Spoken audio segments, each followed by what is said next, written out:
안녕하십니까. 아나운서 신성원입니다. 통계청이 인구주택 총조사 결과로 분석한 우리나라 청년 세대의 변화를 어제 발표했습니다.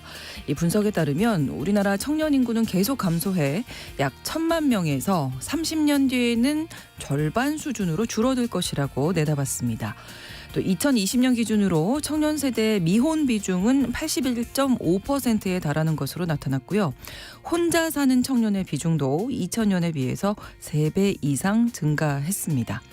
이번 분석으로 현재 우리 사회의 현실뿐만 아니라 멀지 않은 미래의 모습까지 그려볼 수 있는 계기가 될 텐데요. 오늘 첫 번째 뉴스픽에서 이와 같은 통계청 발표 면밀히 분석해 보겠습니다. 국내 형사범죄 가운데 가장 많이 발생하는 범죄가 바로 사기 범죄라고 합니다. 저희 뉴스브런치에서도 전세 사기, 보이스피싱, 리딩 투자방 등 정말 많은 사기 사건들을 이미 다뤘었는데요. 최근 이 세상을 떠들썩하게 했던 전총조 사건 기억하시죠?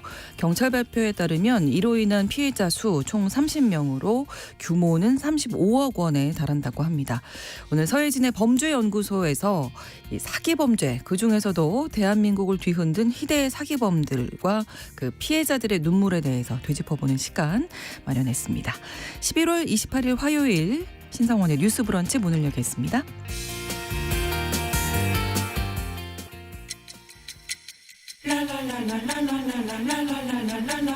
듣고 공감하고 진단합니다. 우리 사회를 바라보는 새로운 시선. 신성원의 뉴스 브런치 뉴스픽. 뉴스브런치 청취자 여러분과 함께 소통하며 만들어갑니다. 유튜브 통해서 실시간으로 보실 수 있고요. 여러분의 의견도 기다리고 있습니다. 짧은 문자 50원, 긴 문자 100원이 드는 샵 9730, 우물정 9730번 누르시고 의견 보내실 수 있고요. 또 라디오와 콩 앱으로도 많이 참여해 주시기 바랍니다. 화요일의 뉴스픽은 조성실 시사평론가, 한겨레신문 박다혜 기자 두 분과 함께하겠습니다. 어서 오세요. 네, 안녕하세요. 네, 반갑습니다. 네, 자, 첫 번째 뉴스픽인데요. 우리나라가 초고령 사회로 진입한다, 뭐 이런 이야기는 많이 나눴었는데 30년 뒤에 청년층 인구가 이 지금의 절반 수준으로 줄어든다, 이런 분석이 나와서요. 통계청에서 분석했는데 이 내용 먼저 박다혜 기자님 좀 정리해 주시죠.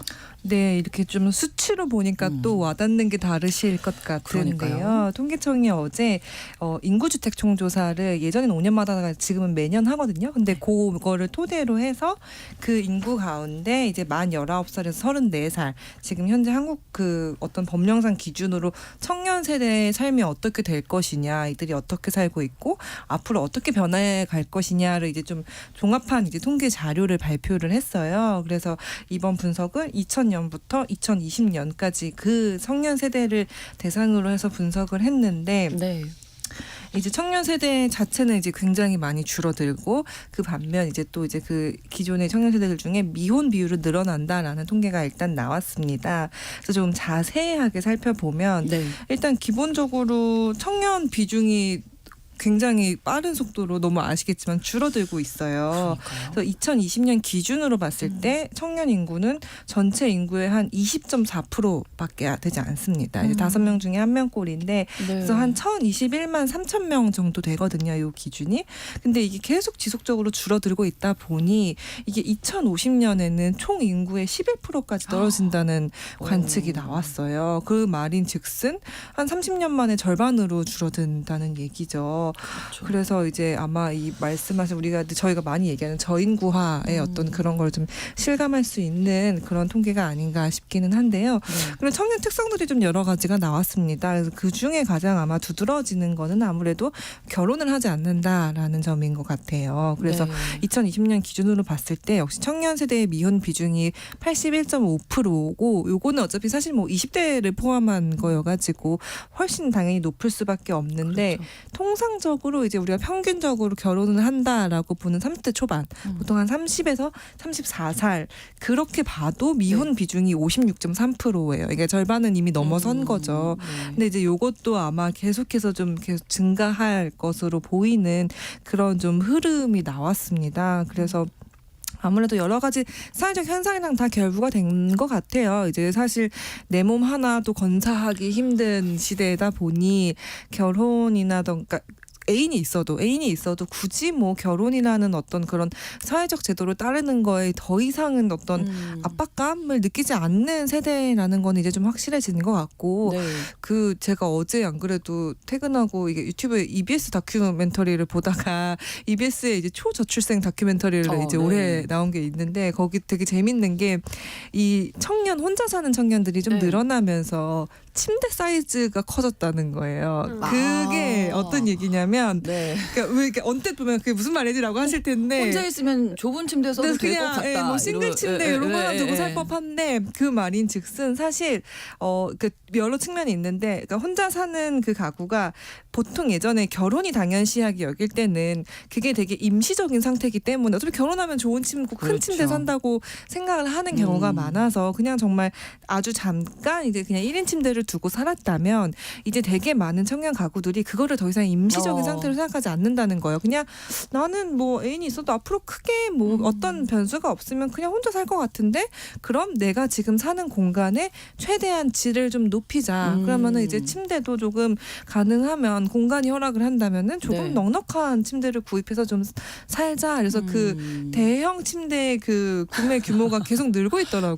그렇구나. 그러게 좀 흥미로운 좀 사례였습니다. 예, 네. 이게 미혼 비중이 이렇게 된다 말씀해 주셨는데 성별로도 좀 다르지 않을까요? 남녀 비율. 성별이 조금 차이가 나기는 해요. 네. 약간 아무래도 여성분이 결혼하는 비중이 조금 더 높아서 그 미혼 비중으로 봤을 때 2020년 기준으로 보면 남성은 86.1%가 미혼이고 네. 여성은 76.8%인데 그래서 이건 아직까지는 여성이 조금 더 결혼을 하는 비중이 좀 근소하게나마 좀 높다. 이 정도로 보실 수 있을 것 같습니다. 네. 또 경제 활동하고 있는 인구는 어땠습니까? 네, 경제활동을 하고 있는 청년 세대 비중을 따져봤더니 네. 100명의 청년 중에 62.5% 정도는 경제활동을 하고 있다라는 이제 결과값이 나왔습니다. 네.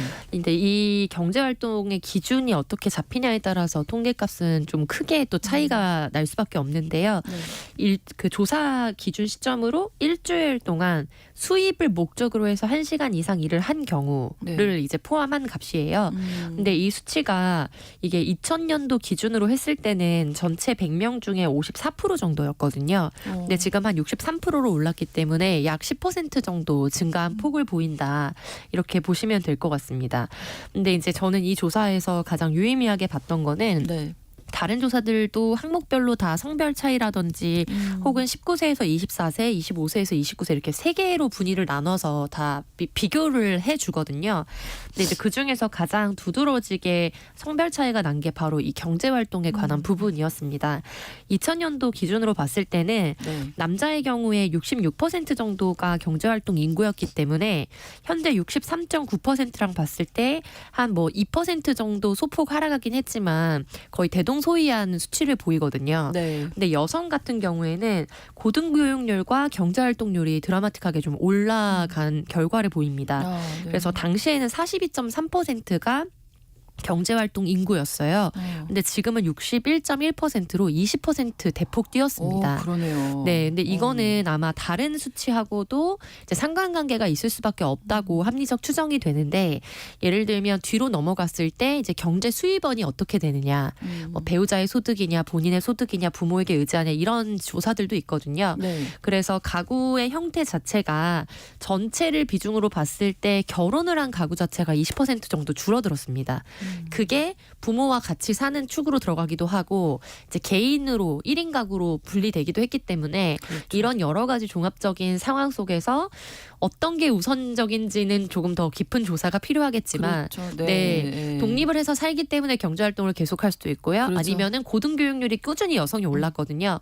2020년부터 계속해서 남성보다 여성이 훨씬 더 높은 고등교육 수준률을 보이고 있기 때문에 네. 고등교육을 받은 여성이 늘어나면서 직업적인 선택의 폭이 넓어지고 경제적 독립 가능성이 높아지면서 또 결혼과 여러 가지 생활 반경에 영향을 줄 수밖에 없었다라는 또 해석도 가능할 수 있을 것 같고요. 네. 그래서 그런 부분들이 좀 가장 눈에 띄었던 그러네요. 대목인 것 같습니다. 고등교육이 많아지고 경제 활동을 많이 하는 여성의 인구가 늘어났다. 네.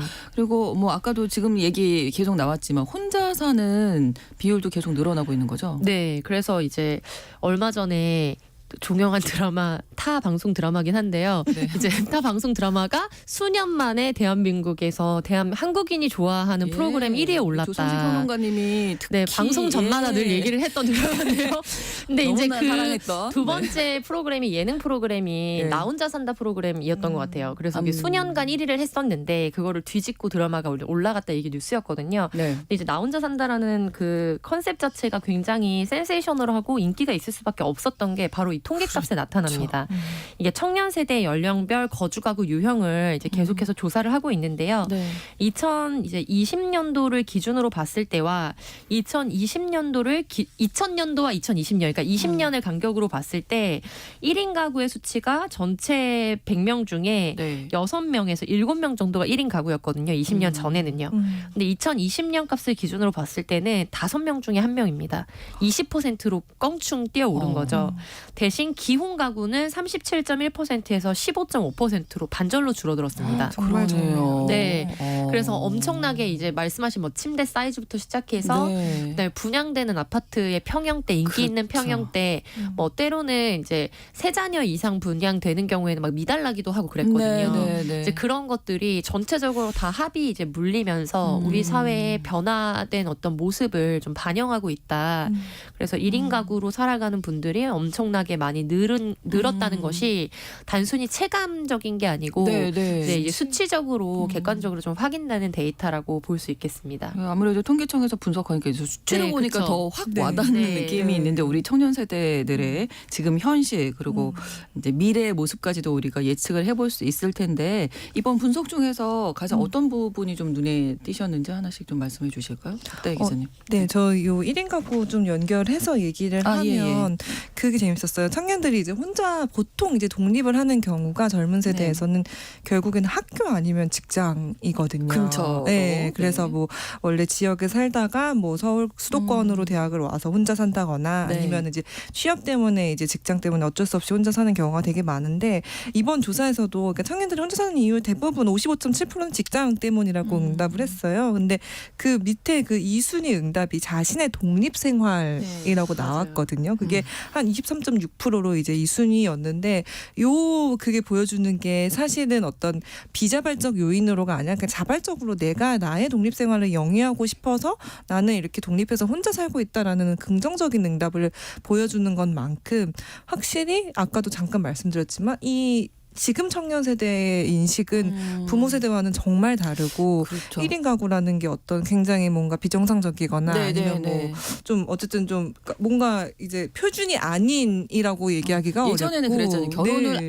네. 못해서 네. 뭐 이렇게 네. 혼자 네. 산다. 잔류하고 라고. 있는 이미지를 줬다면 그렇죠. 지금은 지금은 자발적으로 완전히 선택하는 아니죠. 삶이 그죠. 되는 거죠. 옛날에 되게 막 네. 안타까워하는 어떤 세상이었잖아요. 네. 근데 지금은 그냥 이게 전혀. 정말 그들에게 삶의 네. 표준인 거예요. 그래서 저도 이제 최근에 1인 가구를 관련해 가지고 좀 취재를 한 경험이 있는데 네. 이게 실제로 이렇게 수도권에 사는 이제 혼자 사는 이제 청년분들을 만나 보면 되게 이분들이 원하는 게 이런 말씀하신 이런 정상 가족 혹은 다인 가족을 중심으로 한 정책들을 되게 안타까워하세요. 왜냐하면은 그러니까 정부는 계속해서 이게 어떤 막 저출생이라는 어떤 그 명목 때문에 지원을 할 때도 주택 지원도 뭐 자녀를 1명 낳아야, 네. 2명 낳아야 조금 더 그 가점이 되고 1인 가구는 사실 청약이 될 거란 기대를 안 하고 살잖아요. 그러니까 그렇게 어떤 그 정책들이 좀 짜여지고 있고 하다못해 우리가 식자재를 살 때도 혼자 살면 정말 이게 아무것도 아닌 것 같지만 저는 막상 만나서 얘기 들으면 아 이게 전부구나라는 생각이 한 게 결국 음식과 주거거든요. 그렇죠. 그래서 이게 네. 그 혼자 살면 결국 그 늘 저희 아시다시피 버리는 식재료가 너무 많기 맞아요. 때문에 네. 이 어디서 뭔가 1인분 마켓이라도 있으면 좋겠다라는 말씀도 되게 많이 하셨거든요. 이게 잘 안 되다 보니 배달 음식에 계속 의존하게 되고 그렇죠. 배달 음식에 의존하다 보면 사실 건강이 안 좋아질 가능성이 조금 더 높고 그래서 그런 거에 대한 필요를 굉장히 많이 말씀하셨고 주거 네. 정책도 정말 중요한 것 같아요. 이게 사실 인천 동구에서 한번 올해 여름쯤에 네. 그 지자체마다 대부분 있긴 있어요. 1인 가구 지원을 위한 조례 같은 게 얼추 모든 지자체는 아니지만 그래도 얼추 많이 마련돼 경쟁적으로 또 있긴 만들어지기 때문에. 했거든요. 맞습니다. 근데 이제 인천 동구에서 그거를 한번 만들려다가 네. 실패를 했어요. 근데 그 실패를 한 이유가 한 의원이 이제 반대를 하면서 이렇게 1인 가구로 지원하면 저출생이 심화될 수 있다라고 이제 주장을 하신 거예요. 근데 사실 전문가들은 그렇지 않다고 얘기를 하거든요. 실제 청년들이 체감하는 것도 마찬가지고 왜냐하면 내가 좀 여유가 있어야 내가 어느 정도 사는 게 좀 안정이 되고 마음도 좀 여유가 생겨야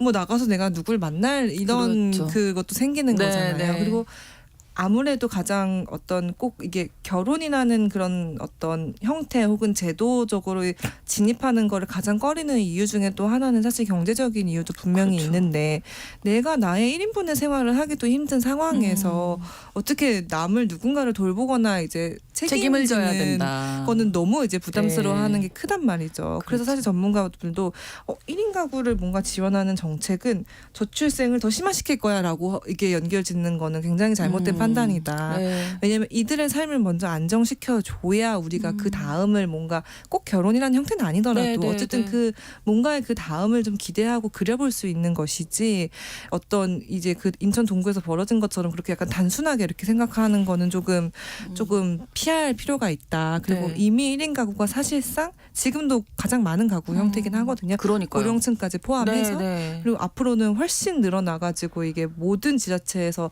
1인 가구가 가장 많을 거란 그 관측이 이미 나왔단 말이죠. 그러니까 우리가 이제 어떤 이 정책을 짤 때 주거, 뭐 복지, 어떤 이런 식재료까지 하다못해 그것까지 포함해서 네. 이런 개인을 중심으로 하는 정책을 다시 짜는 것도 사회가 좀 고민을 해야 된다라는 저는 생각이 강하게 듭니다. 그러니까 이런 통계청 분석을 보면 이렇게 정말 우리 삶의 모습이 네, 바뀌고 바뀌었죠. 있는데 많이 바뀌었죠. 정책을 짤 때는 또 옛날 방식으로 네. 가구 중심이잖아요. 뭐든지 네, 그래서 가구 중심이잖아요. 백정민 님이 이렇게 네.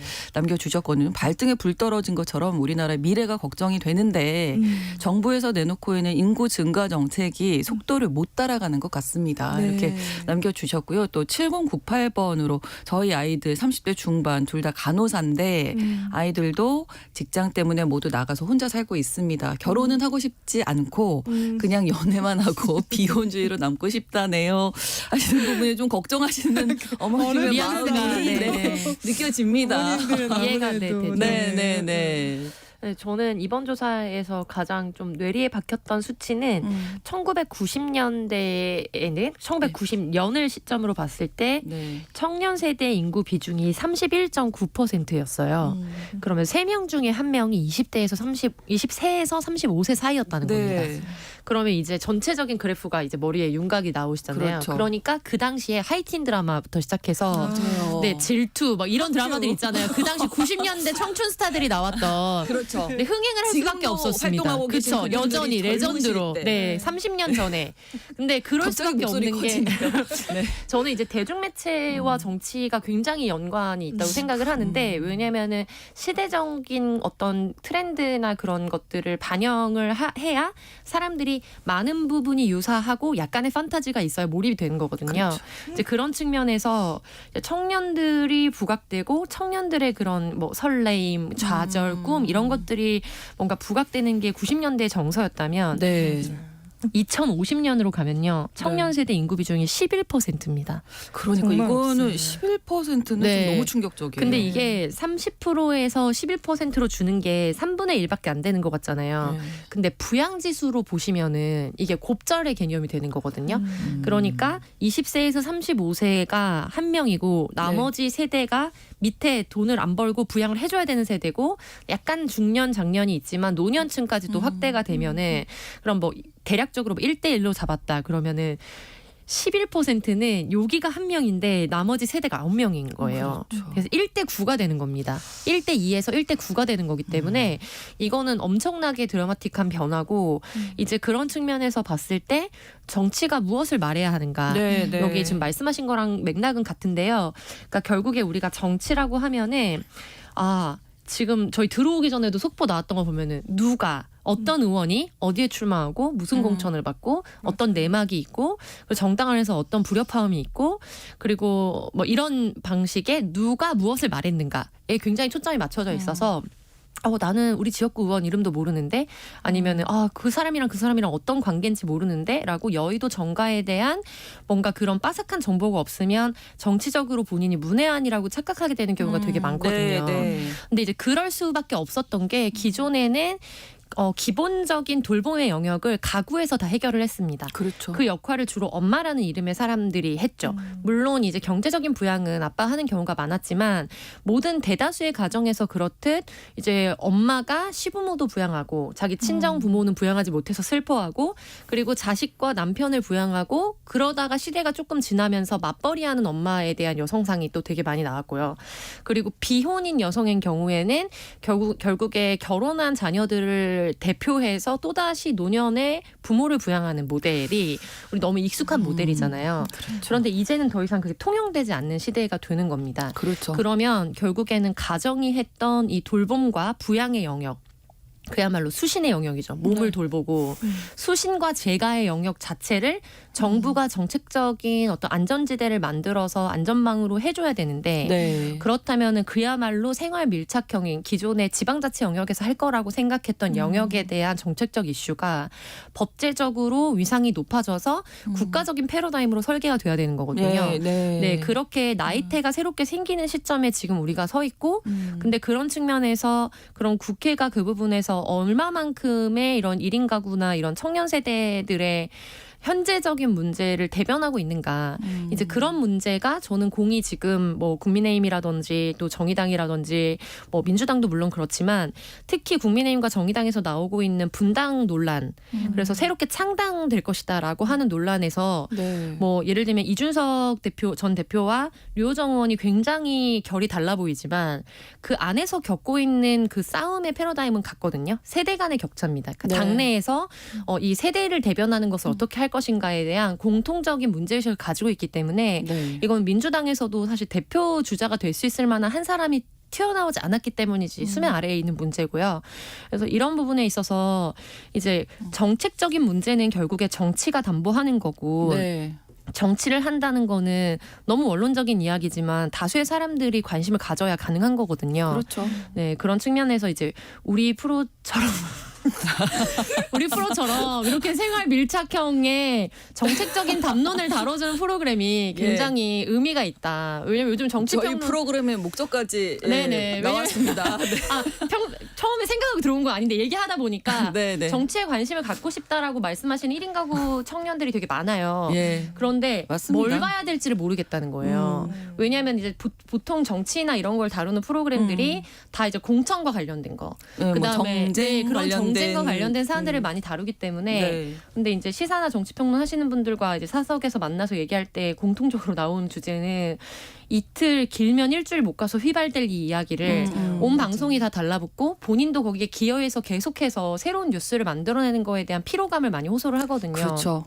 사실 네. 지금 오늘 나누고 있는 이 이야기 청년 인구가 이렇게 절반으로 준다. 30년 엄청난 후에. 거죠. 30%에서 10%의 비율로 준다. 그럼 지금 정말 어떤 정책을 세우느냐가 정말 이거는 중요한 진짜로 문제 아닙니까? 정말 뭐, 공백이 있다고 그렇죠. 생각해요. 약간 저도. 서원의 네. 자식을 보내느냐, 저는 그렇게 생각하거든요. 서원의 자녀를 보내느냐, 아니면 이화 학당이나 배제 학당의 자녀를 단발시켜서 보내느냐의 어떤 기로에 네. 뭐 이렇게 올해다 이렇게 말할 수는 없지만 그렇죠. 지금 우리가 겪고 있는 이 세대의 격변의 이 시기는 네. 사실은 거기에 준하는 약간 어떤 세대적 변화의 시점이다 이런 말씀을 이 연사 목록을 주면서 네. 네. 그러니까 전체적으로 가족의 형태를 이제 결혼 안에만 묶지 말고 네네, 뭐 맞습니다. 다양한 형태로 네. 뭐 비혼, 출산 뭐 이런 것들에 대해서도 젊은이들 설문조사 해보면 높아요. 뭐 괜찮다 네. 이렇게 생각하거든요. 네. 생각이 많이 바뀌고 있다는 걸 맞습니다. 누구보다 정치하시는 분들이 좀 인식하셔야 하지 않을까. 네. 이 가족 제도에 대해서는 정말 그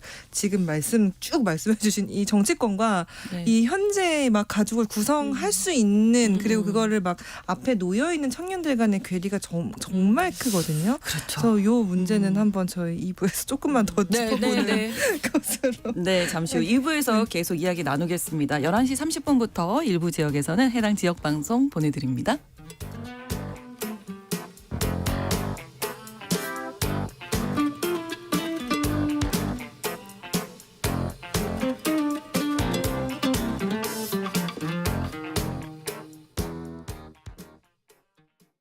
지금 시각은 11시 30분입니다. KBS. 여러분은 지금 KBS 1라디오 신성원의 뉴스 브런치를 함께하고 계십니다.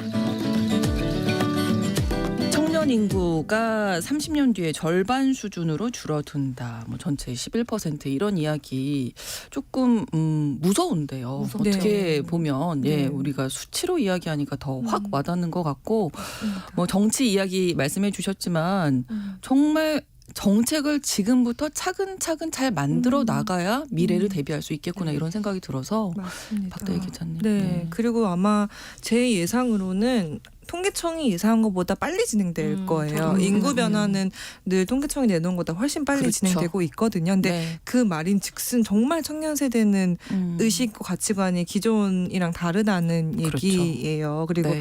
특히 아까 말씀드린 그 중요한 포인트 수신과 제가 이 부분에 있어서 가족을 형성하는 거에 있어서는 정말 다른 생각을 많이 가지고 있고 저도 근데 그 제가 약간 격세지감 느끼는 게 뭐냐면 제가 2016년에 문화부를 출입하면서 그때 일본발 비혼에 대한 책이 처음 번역이 돼서 그 이전에도 아마 암암리에 비혼이라는 용어가 쓰이긴 했지만 되게 대중적으로 쓰진 않았거든요. 그렇죠. 그리고 그래서 2016년에 기사를 쓰면서 비혼이라는 걸 쓸 때 왜 비혼이라는 말을 써야 되는지를 약간 좀 되게 설명하고 맞아요. 그때는 설득하고 미혼이라고 얘기 많이 했었으니까. 그래서 왜 그게 구분이 네, 되는 네, 네. 개념인가를 했던 게 불과 2016년이에요. 근데 아직 10년이 채 안 됐는데 비혼이라는 게 아까 청취자님도 말씀 주셨지만 너무 대중적이고 굉장히 많은 젊은 청년들은 난 비혼도 좋은 것 같아라고 긍정적으로 생각을 하고 있거든요. 그러면은 사실 여기에 뒤따른 정책이 사실 지금 준비해도 조금 전 늦었다고 생각을 하고 실제로 통계청이 이번 발표 말고 8월 달에도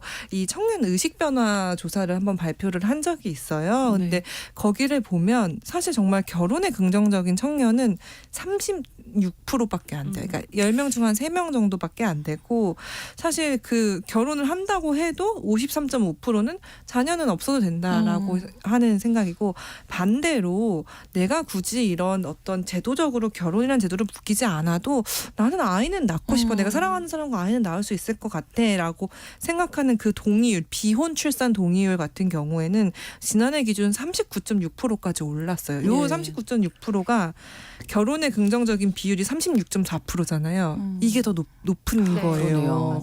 그 말인즉슨 더 이상 이제 우리는 이런 법적 제도적으로 묶이지 않아도 얼마든지 우리는 사회적 가족을 구성할 수 있고 그럴 의향도 있고 그럴 준비도 돼 있다라는 의미거든요. 근데 한국은 유달리 이 옛날에 이 유교 가부장 문화가 남아 있다 보니 늘 이 법적인 틀 안에서 우린 안전한 혼인과 가정을 이뤄야 된다라는 그게 강박이 굉장히 있는 나라고 그게 정치권에도 똑같이 투영이 되고 있고요. 그래서 말은 저출생을 하지만 되게 많은 전문가들이 이미 한국의 저출생을 해결하는 가장 효과적이고 그나마 정말 효과를 볼 수 있는 정책이 비혼 출산을 허용하는 거라고 많이 말하고 있지만 이게 잘 반영은 안 되거든요. 근데 이게 그래서 실제로 한국의 비혼 출산 비율은 아마 대부분 아마 한부모나 아니면 미혼모 중심으로 해서 2%밖에 안 돼요. 근데 이게 사실 OECD 평균은 40%고 우리가 소위 생활동반자법이 있는 나라로 알고 있는 프랑스 같은 경우는 62%에 달하거든요. 그래서 저도 이제 외국에 이런 사례들 취재를 나가면 사실 저 얼마 전에 이제 호주를 갔다 왔을 때도 그들이 정확한 메리지 결혼 관계인지 아니면 파트너십인지 이런 걸 굉장히 구분해서 정확하게 구분해서 이제 밝히고 그래서 되게 좀 조심스러워요. 그러니까 함부로 남편이라고 하지 않고 어쨌든 파트너라고 이제 묻는 경우도 있고 그들에게도 막 이런 거를 물어보면 사실은 그러니까 애정에 기반한 어떤 이 관계를 그냥 유지를 하다가 사실 오히려 그럴 때 아이가 생기면 그때 그럼 우리 조금 더 서로 책임지는 관계로 가자. 그럼 우리 결혼하자라는 그 단계로 간다는 거예요. 그래서 그 아이를 계기로 오히려 결혼을 할 수도 있고, 그 전에는 뭐 좀 자유로운 파트너 관계를 유지할 수도 있고, 그러니까 굉장히 우리가 가족을 구성하는 정말 다양한 방법이 있는데, 그거를 우리가 좀 더 유연하게 고민할 때가 되지 않았나. 그게 이 인구 정책에 되게 좀 중요한 키가 되지 않을까. 저는 그런 생각도 듭니다. 바뀐 패러다임을 인정하는 것부터 시작해야 하지 않을까 싶고요. 저희가 이 이야기는 뭐 1시간 얘기해도 모자랄 것 같아서 그 정말 중요한 얘기라고 아까 그 평론가님이 얘기해 주셨지만 한번 좀 심도 깊게 좀 네. 다루도록 하도록 하겠습니다. 저희 두 번째 아이템이 좀 있어서요. 뉴스픽인데 이 아파트에 살고 있는 주민들의 관리비가 이제 경비원들의 임금으로 나가게 되는데 요게 온전히 경비원 분들에게 나가고 있는지 이 문제를 짚어보려고 하거든요. 일단 이 경비원, 청소 노동자 이분들은 근무 형태가 간접 고용 형태인 거죠. 맞습니다. 잘 아실 거예요. 그 중간에 용역 업체가 예. 하나 껴 있고 그 가끔 엘리베이터에서 아마 관리사무소 공지 보시면은 매년 용역 업체랑 계약을 이 해당 업체랑 또 할 것이냐 말 것이냐 이런 공지들 붙어 있는 거 보셨을 맞아요. 거예요. 네. 그래서 용역 업체랑 하다 보니 이분들이 우리가 관리비를 낸다고 해서 그걸 모두 임금으로 받느냐 저희는 잘 모릅니다. 그게 그대로 가는지. 왜냐하면은 그 중간에 낀 용역 업체가 얼마를 수수료 형태로 떼가는지 이런 거를 알기가 좀 어려운 형태고 용역 업체에서 일하다 보니까 대부분 안정된 고용을 한다기보다는 짧게는 3개월, 많아도 이제 보통 저희가 1년 일하면 퇴직금을 받잖아요. 그럼 한 그렇죠. 11개월까지 일하는 걸로 계약을 하는 경우도 많거든요. 그래서 뭐 그렇게 짧은 기간 계약해서 계약하고 해고하고 계약하고 해고하고 약간 이런 어떤 간접 고용인데 단점이 굉장히 부각되는 고용 형태를 지니신 분들이 많습니다. 네, 그러니까 노동자분들이 계약을 그 하실 때 내 임금이 원래 어떻게 돼 있는데 뭐 수수료는 얼마 떼고 이런 거를 처음부터 모르나요? 네. 알아야 되는 거 아닌가요? 그러니까 현재 현행법상으로는 네. 그렇게 파악할 수가 없는 구조인 거죠. 근데 아. 이게 원래부터 그랬던 건 아니고요. 저희가 네. IMF를 겪으면서 IMF의 타겟법으로 이제 파견법이라는 것이 새롭게 네. 뭐 제정이 됐고 그거의 산하에서 나오게 된 게 이제 가불병정 형태로 사실은 이제 나오게 된 거거든요. 네. 근데 이제 그러다 보니까 근로기준법 상에는 중간 착취라는 형태의 이런 착취를 하지 못하도록 규정하고 있습니다. 그런데 파견법의 근거 저촉을 받는 이제 근로자들 입장에서는 그러면은 이른바 원청이라고 할까요? 그럼 원청에서 최종적으로 내 개인을 위해서 받게 된 돈이 얼마고 네. 당신들의 회사가 얼마의 이런 파견 업체로서의 수수료를 가져가느냐라고 파견법상 물어볼 수 있는데 실질적으로 그걸 아는 사람도 없고 그렇게 했을 때는 이렇게 막 3개월, 6개월씩 단기 계약을 하고 있는 사람 입장에서 당연히 불이익을 어렵죠. 네. 입을 수밖에 없고요. 그러다 보니까 결과적으로 모든 게 사문화돼서 이제 당사자 입장에서는 그냥 내가 당초에 받기로 했던 급여가 얼마인지를 기준으로 해서 설정을 하게 되는 거죠. 그래서 우리가 이제 고 김용균 씨 같은 경우에도 본인이 이제 일을 할 때는 그 사실을 몰랐습니다. 네. 그런데 이게 사건이 되고 국가적으로 이제 중대한 문제가 되면서 그거에 조사에 착수했을 때 사후적으로 사실 김용균 씨에게 원래 지급됐던 본청 차원에서 지급됐던 비용은 약 월 뭐 530만 원 정도였는데 본인이 수령한 금액은 250에서 300이 안 됐던 비용이었다는 것을 나중에 알게 된 거죠. 네. 그래서 지금 국가적으로도 명확하게 갖고 있는 통계는 없고요. 다만 이제 용역을 줘서 뭐 노동학회나 이런 데에서 추산을 한 비용이 있는데 1인당 평균 10만 원 정도. 근데 이거는 뭐 적게는 몇만 원에서 많이 떼이는 경우에는 최종적으로 이거를 노력을 해서 극복을 해보니까 실수령액이 100만 원 이상 늘었다라고 말씀하시는 환경미화원 분들도 계시고요.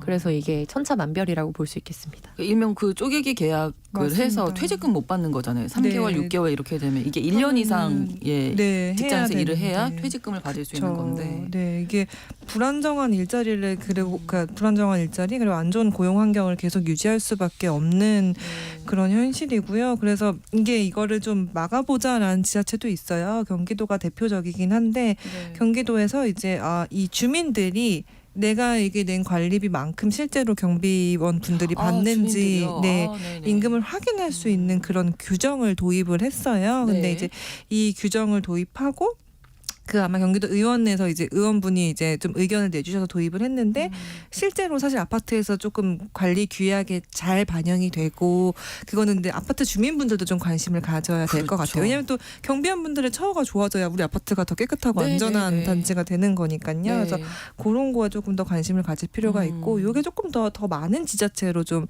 퍼졌으면 아까 말씀하신 그런 쪼개기 계약도 부산에서 조사한 거에 따르면 10명 중 7명이 3개월씩만 일하신다는 거예요. 그러니까 이런 게 좀 지자체의 어떤 표준으로 자리 잡으면 좋겠다라는 네. 그런 생각이 듭니다. 국회 이야기가 또 나올 수밖에 없는데 이제 네. 중간 착취 방지법이 발의는 돼 있는데 지금 논의가 전혀 안 되고 있는 상황인 거죠. 네, 맞습니다.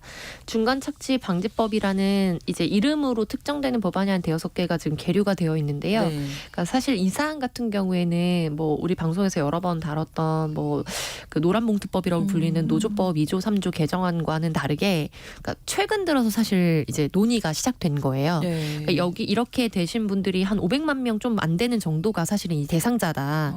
라고 추계를 하는데 이게 이번 국회에 들어서 논의가 됐기 때문에 새롭게 발의가 됐고 근데 이제 발의가 된 것과 본격적으로 상정이 돼서 논의가 되는 것과 본회의 표결을 거쳐서 이게 최종적으로 적용이 되는 거는 완전히 다른 문제거든요. 그렇죠. 근데 지금은 발의만 된 상황입니다. 그리고 본격적으로 사실 논의가 시작되지도 않았고요. 근데 이제 시급한 문제지만 아무래도 지금 노란봉투법 관련해서도 지금 앞으로의 과정이 사실은 좀 남아있기 때문에 이렇게 국회가 얼마 남지 않은 시점에서 이렇게 사실 또다시 또 논쟁이 될 수 있을 만한 이 법안을 무리해서 상임위에서 상정을 할 것인가에 대해서는 사실은 뭐 결과적으로 저는 좀 회의적인 상황이다라고 보여지기는 합니다. 네. 글쎄요. 뭐 좀 현실적인 방안들이 좀 마련이 돼야 할 텐데 국회에서도 이 관련해서 논의가 좀 돼야 될 텐데 내년 또 총선이 있어서 맞습니다. 쉽지는 않겠네요. 안타까워요. 네. 그게 좀 네. 안타까운 것 같아요. 이게 당연히 이슈가 많기는 한데 이런 현안들을 조금 더 그 대응력을 높였으면 국회가 그러면 좋겠습니다. 네. 자, 화요일의 뉴스픽은 여기에서 마무리하겠습니다. 조정실 시사평론가 한겨레 신문 박다혜 기자 두 분과 함께 이야기 나눴습니다. 고맙습니다. 감사합니다. 수고하셨습니다. 신성원의 뉴스 브런치는 여러분과 함께합니다. 짧은 문자 50원, 긴 문자 100원이들은 샵 9730. 무료인 콩앱과 일라디오 유튜브를 통해 참여해주세요.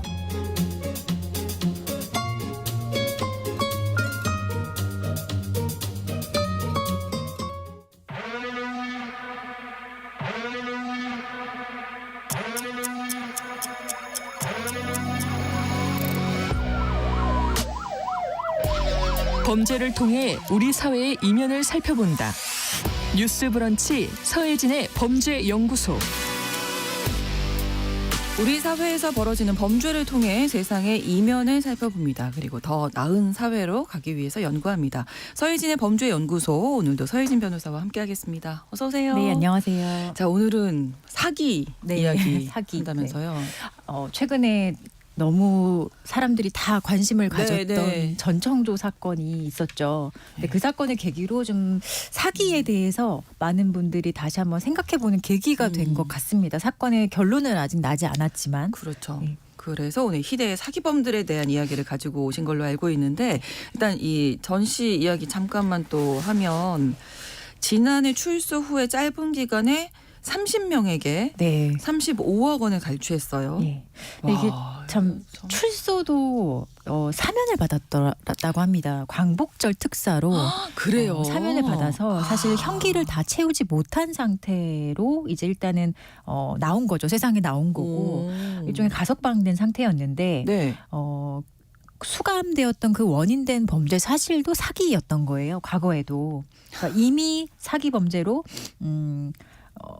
그 네. 감옥에 갔었고 네. 수감 생활을 하다가 특별 사면을 받아서 출소한 후에 이렇게 또 단기간에 많은 사람들을 대상으로 되게 큰 금액이에요. 큰 금액의 그 사기를 사기 범죄를 결국에 이제 저질렀는데요. 네. 이 지금 이제 검찰에 송치가 됐습니다. 사건이 검찰에 있는데 검찰 송치 이후에 경찰이 브리핑에서 공식적으로 얘기한 그 사기의 규모는 피해자는 총 30명이고 규모는 35억 원 정도다. 이렇게 발표를 했습니다. 네. 보통 통상 이 그 전 씨가 그 피해자들에게 사기를 쳤던 그 수법은요. 네. 뭐 강연을 했다고 하잖아요. 그래서 강연 등을 통해서 이제 피해자들과 알게 되고 교류를 하면서 주로 각종 뭐 해외 비상장 그 주식에 투자를 권유한다든지 아니면 뭐 앱 개발 투자 또는 뭐 카지노 사업 투자 이런 식으로 사실 이게 실체가 없고 그냥 말뿐인 예. 건데 아무런 실체가 없다는 게 사실 거의 다 드러났잖아요. 예. 그러니까 주로 이제 투자금 명목으로 이런 식으로 피해자들에게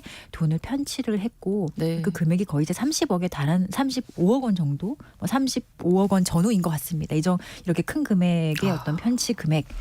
이르렀고 또 참 황당한 부분은 그 뭐 남현희 씨에게는 사실은 남성으로 이제 대하면서 이제 결혼을 하겠다 그렇게 공식적으로 언론을 통해서 결혼 발표까지 했음에도 불구하고 사실상 조금 겹치는 기간 동안은 데이트 어플리케이션을 통해서 알게 된 한 남성에게 결혼을 하자며 접근해서 여성이 이땐 또 여성이 여성으로 여성인 거죠. 예, 네.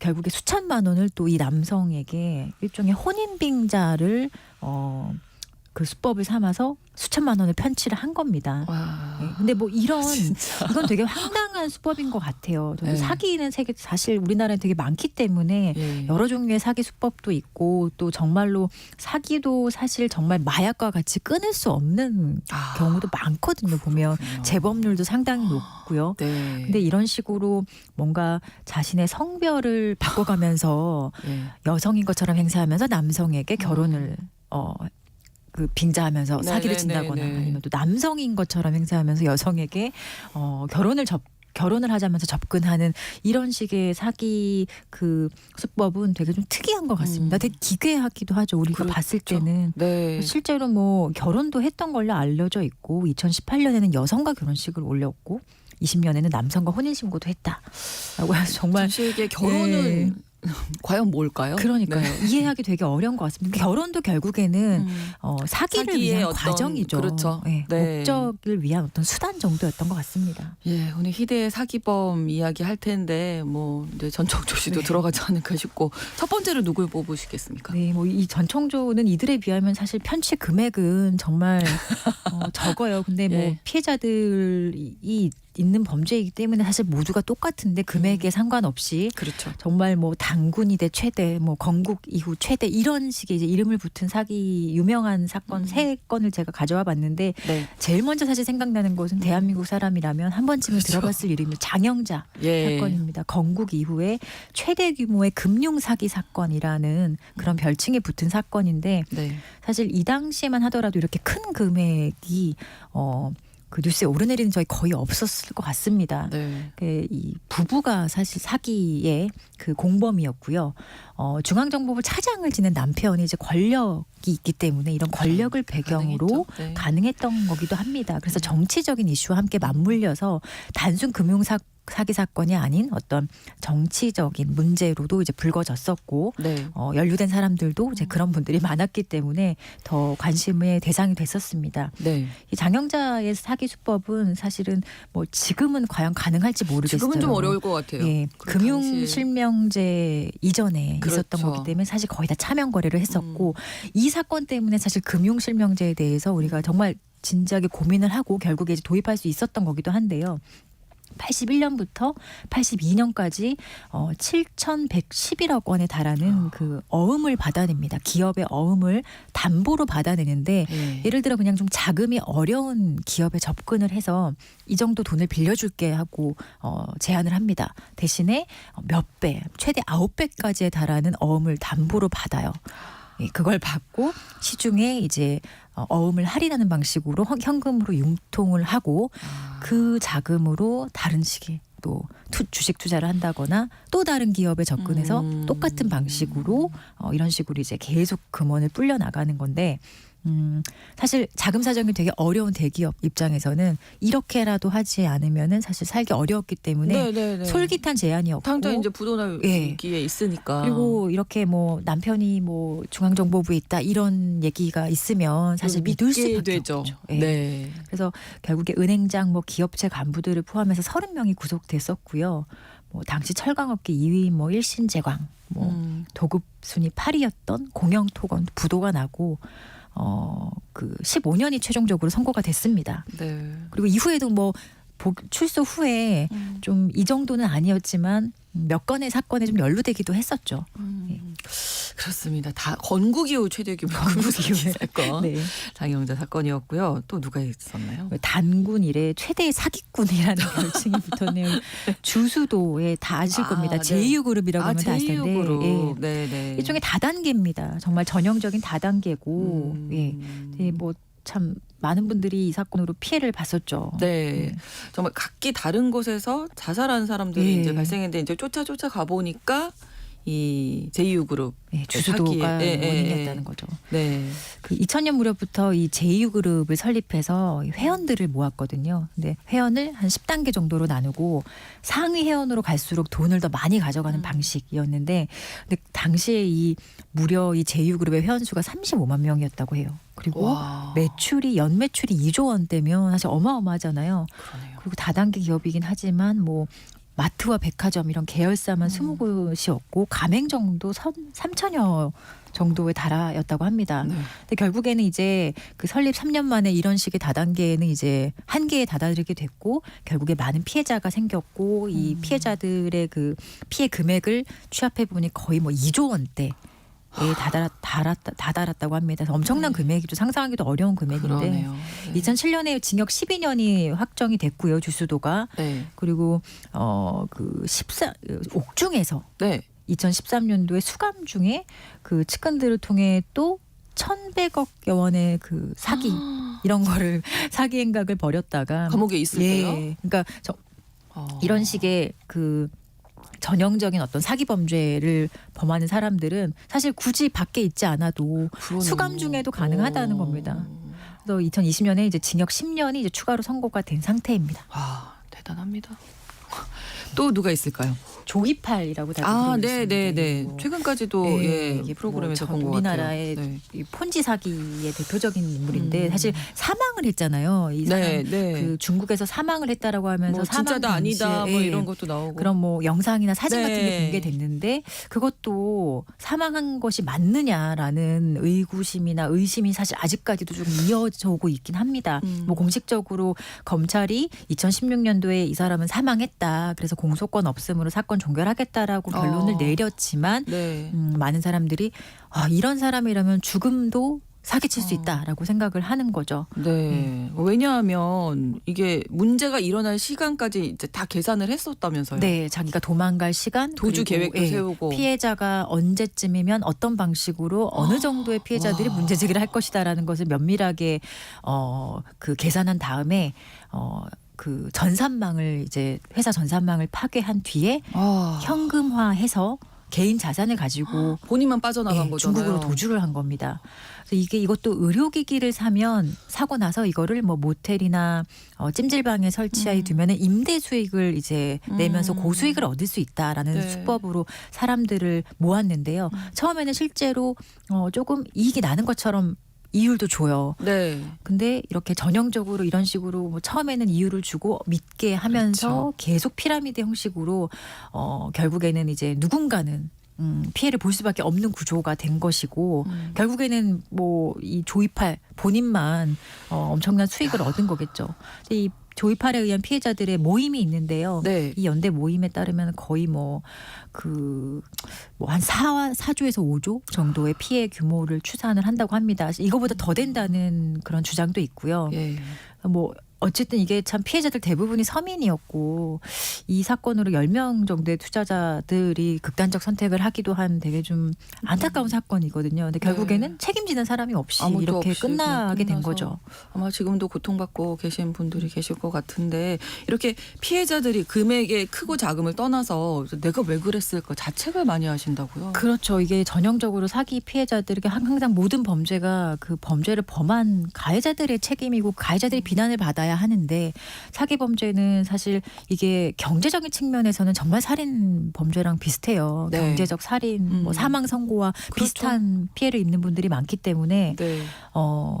이 피해자들이 되게 왜 내가 그런 선택을 했을까? 그리고 돌이켜 보면은 그 사람의 말이 안 되는 것들이 되게 그렇죠. 많거든요. 예. 그리고 주변 사람들이 이상하다고 얘기했을 때 네. 내가 왜 중단하지 못했을까라는 그런 죄책감을 상당히 많이 느낍니다.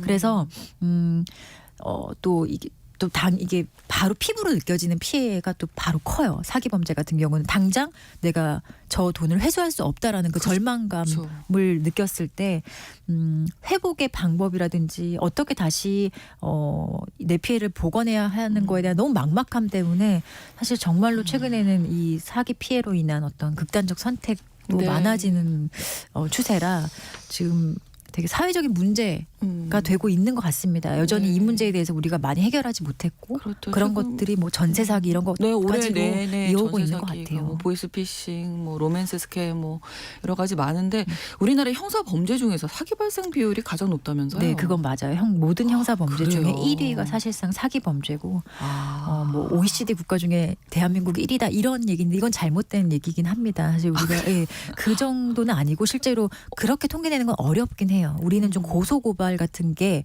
편리한 나라 중에 하나거든요. 그래서 나라마다 조금 집계하는 비율이 다를 수 있는데 네. OECD 중에 한국이 1위다라는 통계는 사실 공식적으로 존재하진 않지만 어쨌든 사기가 네. 형사 범죄 중에서는 비율이 네, 어쨌든 국내에서는 네.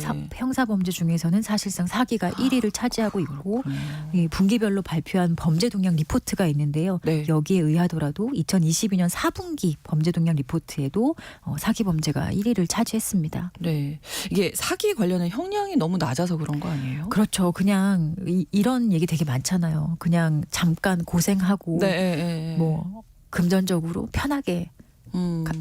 뭐 감옥에서 잠깐 있다 오면 돼라는 어떤 것이 네. 이익을 생각했을 그런 때 거죠. 크게 네. 사기를 치고 몇 년만 버티면 훨씬 남는다라는 생각을 정말 많이 하는 것 같아요. 사기 범죄자들이. 네. 근데 그건 정말 우리가 너무 이 사기에 대해서 다른 범죄 대비해서 형량 자체가 낮은 것도 문제가 있습니다. 네. 또 앞서 언급했던 뭐 장영자나 주수도 이런 사건들 어마어마한 몇 천억, 몇 조 원대 사기임에도 불구하고 그렇게 10년이 넘는 경우 거의 없거든요. 네. 그렇군요. 그리고 실제로 일반 사기 같은 경우에는 300억 원 이상 정도의 피해액이 있다고 하더라도 예. 가중된다 하더라도 거의 13년 정도가 최대입니다. 양형 기준상. 조직적인 사기면 물론 더 올라가긴 하는데 네, 그래도 한 예. 10년 정도로 보면 별로 높지 않죠. 그렇군요. 그럼 네. 법이 좀 보완이 되던 이게 좀 보완책이 마련돼야 되겠네요. 네, 일단 제가 법률은 크게 문제가 없는 것 같은데 네. 이걸 집행하는 과정에서 예. 형량을 조금 더 강화해야 될 필요가 절대적으로 필요한 범죄가 바로 사기 범죄인 것 같습니다. 그렇습니다. 서혜진의 범죄연구소에서 오늘 사기 범죄에 대해서 자세히 살펴봤습니다. 서혜진 변호사와 함께했습니다. 고맙습니다. 고맙습니다. 뉴스브런치 화요일의 순서 마치겠습니다. 저는 내일 다시 오겠습니다. 고맙습니다.